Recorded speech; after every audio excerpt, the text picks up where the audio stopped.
من همچنان حرفای بسیار برای گفتن دارم، اما در نظر داشته وقت و حوصله شما کوشش میکنم کوتاه گپ بزنم. دوستان سخنها نقطه‌های مهم را مطرح نمودند، ولی این حرفها اگر بار بار هم گفته شود باز هم است. چون آنهایی که باید بشنوند منبذل گوش کرده‌اند و ما باید حتی با فریاد هم اگر ممکن است این صدا را به گوششان برسانیم. حقوق بشر کدام‌هااند؟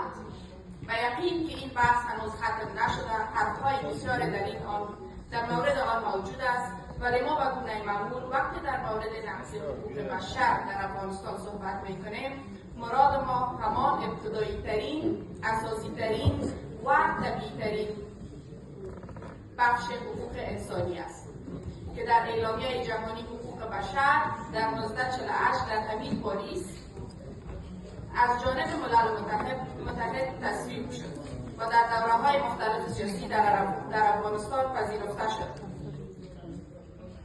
چند حق ابتدایی و طبیعی را نام میبرم.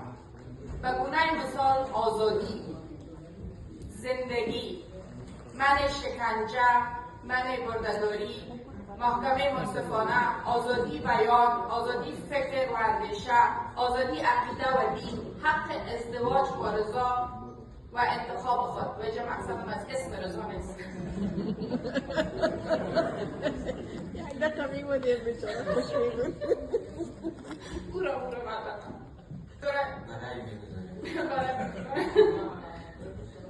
گرایش های جنسی و هویت جنسیتی، آزادی دین، عقیده و مذهب، حق اشتراک در اداره امور کشور، حق تامین اجتماعی، حق کار، حق تعلیم و تربیت و حق‌های دیگر از همین گونه که باید همه توسط قانون ضمانت شود.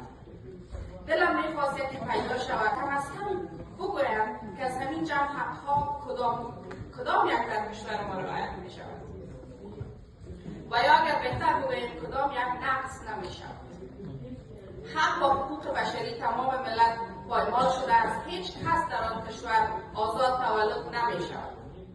اندیشه و فکر خود را بیان نمی‌تواند. دین و مذهبش هم به اختیارش نیست. ازدواج‌ها اجباری است. راجع به گرایش‌های جنسی و جنسیتی خود هیچ اصلا گپ نمی‌زنیم.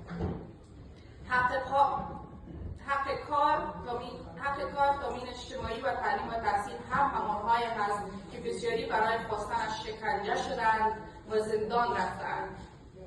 و در این میان زنها و دختران بر علاوه تمام اینها حق دیدن و دیده شدن، راه رفتن بدون محرم، تحصیل، کار بیرون از خانه، سفر، تفریح و پارک رفتن، حمام رفتن و نظافت و حتی نفس کشیدن بدون ماسک را از دست دادند. آخر در این کشور کی تصور می‌کند که هنرهای چون نقاشی، موزیک، تئاتر، سینما و مجسمه سازی ممنوع باشد؟ شنیدم که در قندهار از عکاسی هر زنده‌جان ممنوع شده است. اگر اینجا قصه کنیم که کسی در افغانستان اختیار لباس پوشیدن و اصلاح سر و ریش خود را ندارد، فکر میکنید باور خواهم کرد؟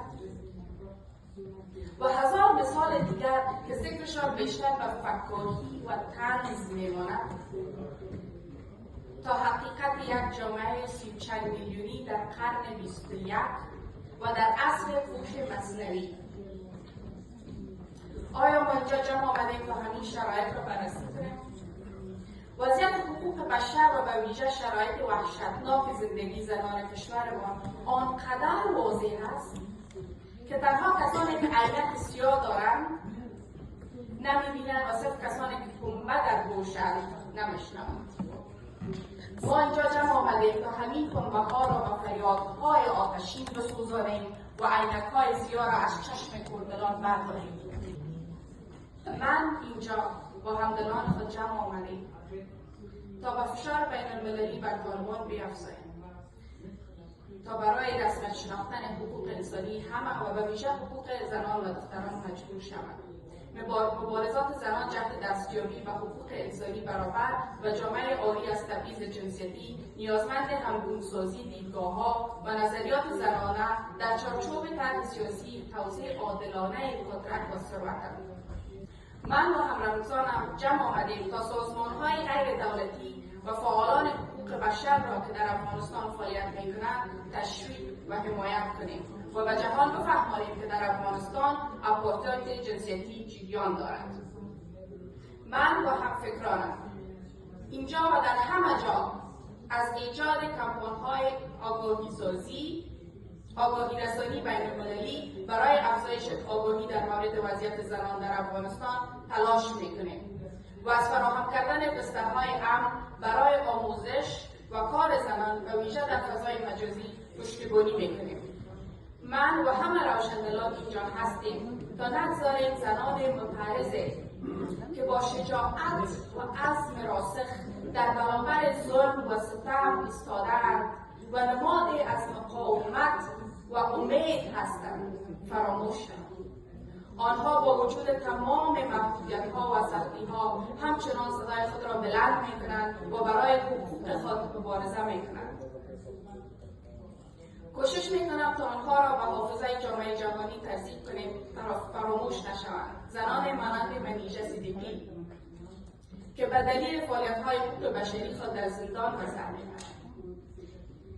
این نشان دهنده قیمتی است که برای مبارزه عدالت پرداخت می‌شود. آنها با وجود فشارها و تهدیدها از حق خود برای بیان و مشارکت در جامعه دفاع می‌کنند و قربانی می‌دهند و نباید نادیده گرفته شود. زنان افغانستان نماد امید و شجاعت آنها الهام بخش زنان سراسر جهان خواهند شد و ما نمی‌گذاریم